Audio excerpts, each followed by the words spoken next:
ان کے علاقے کا امام بارگاہ تھا، اس میں کوئی مجلس ہو رہی تھی، اور مجمع اتنا زیادہ تھا کہ امام بارگاہ سے نکل کر روڈ میں آ گیا تھا، پوری روڈ بند ہو گئی تھی اور بھر گئی تھی۔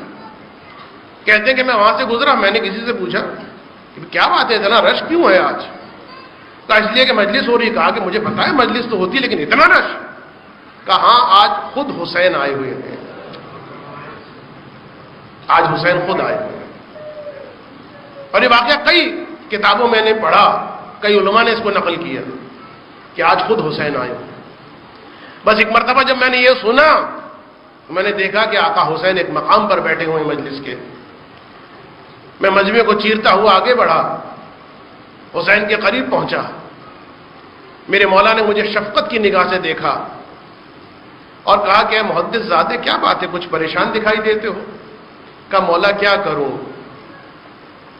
ایام اضحیٰ شروع ہونے والے ہیں لیکن لگتا ہے کہ اس سال میں پڑھ نہیں پاؤں گا، آپ کی مصیبتیں بیان نہیں کر پاؤں گا۔ ایک مرتبہ آقا حسین نے فرمایا کہ سید مصطفیٰ سے کہو میری بیٹی سکینہ کے مصاحب پڑھے۔ محدث زادے کون ہے؟ واقعا عجیب شخصیت ہے، شیخ عباس قمی علیہ الرحمہ، صاحب مفاتیح الجنان، بڑی عظیم شخصیت ہے، بڑی قبول ہوئی ہے ان کی کتاب بارگاہ اہل بیت میں، مفاتیح الجنان۔ یہ محدث زادے ان کے بیٹے ہیں، اور سید مصطفیٰ یہ داماد ہیں شیخ عباس قمی علیہ الرحمہ۔ امام فرماتے ہیں کہ جاؤ جا کے سید مصطفیٰ سے کہو مصائب پڑھے اور میری بیٹی سکینہ کے مصائب پڑھے، اور جس وقت وہ مصائب پڑھے تم اپنے لیے شفا کی دعا کرنا۔ اگر کوئی مریض اس مجمع میں بیٹھا ہوا ہے نا تو جس وقت یہاں کی بات نہیں، کہیں بھی اگر سکینہ کے مصائب بیان ہوں توسل کرے سکینہ کی بارگاہ۔ بڑی برکتیں ہیں واقعا، بڑے معجزات ہیں اس بچی کے، حرم کے بڑے معجزات ہیں، کبھی موقع ملا تو بیان کروں گا۔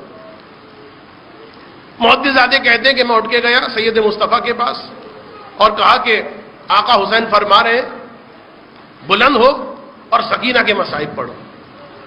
میں اتنا سنا مصطفیٰ، سید مصطفیٰ فرماتے گھبرا کے تم کیا کہہ رہے ہو؟ میں حسین کے سامنے یہ پڑھوں کہ سکینہ کے تماچے لگے؟ میں حسین کے سامنے یہ پڑھوں کہ سکینہ کی گردن میں رسی باندھی گئی؟ میں نہیں پڑھ سکتا۔ محدث زادے نے آقا حسین سے کہا، امام حسین اپنے مقام سے بلند ہوئے، اے سید مصطفیٰ میں تمہیں حکم دے رہا ہوں تم سکینہ کے مصائب پڑھو، سب سننے کے لیے منتظر ہے۔ سکینہ کے مصائب وہ ہیں جو حسین سننا چاہتے ہیں۔ بس ایک مرتبہ سید مصطفیٰ اپنے مقام پر کھڑے ہوئے، سکینہ کے مصائب پڑھنا شروع کیے، یہاں تک کہ ایک مقام پر پہنچے، اشعار پڑھنا شروع کر دیے مصائب کے۔ ایران کا طریقہ یہ ہے کہ صرف نثر نہیں ہوتی، اس کے ساتھ ساتھ اشعار بھی ہوتے ہیں مصائب۔ تو مصائب کے جب اشعار پڑھنا شروع کیے تو اس شعر پر پہنچے کہ جہاں پر سکینہ اب اپنے بابا سے براہ راست مخاطب ہے، اور وہ شعر پڑھا کہ جس میں سکینہ کی وہ مصیبت بیان کی گئی کہ جس کو سمجھنے کے لیے صرف میں آپ کو یہ کہوں گا کہ آپ کے گھر میں اگر 3-4 برس کی بچی تو آپ اپنے ہاتھ کو دیکھیں اور بچی کے رخسار کو دیکھیں۔ سید مصطفیٰ نے شعر پڑھا، دستے عدو ہے میرے بابا حسین، دستے عدو بزرگ تر از صورت منبود۔ اے بابا جس ظالم نے مجھے تماچے مارے تھے نا اس کا ہاتھ میرے رخسار سے بڑا تھا، یہ ایک سیلی زد کہ لالے گوشے میرا دریز، اس نے جب تماچا مارا ارے بابا اسی وقت میرے کانوں کی بالیاں۔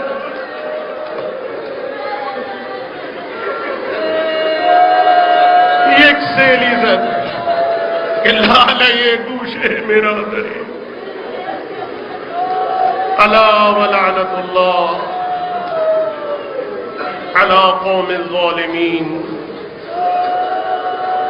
سيعلم الذين ظلموا أي منقلب ينقلبون.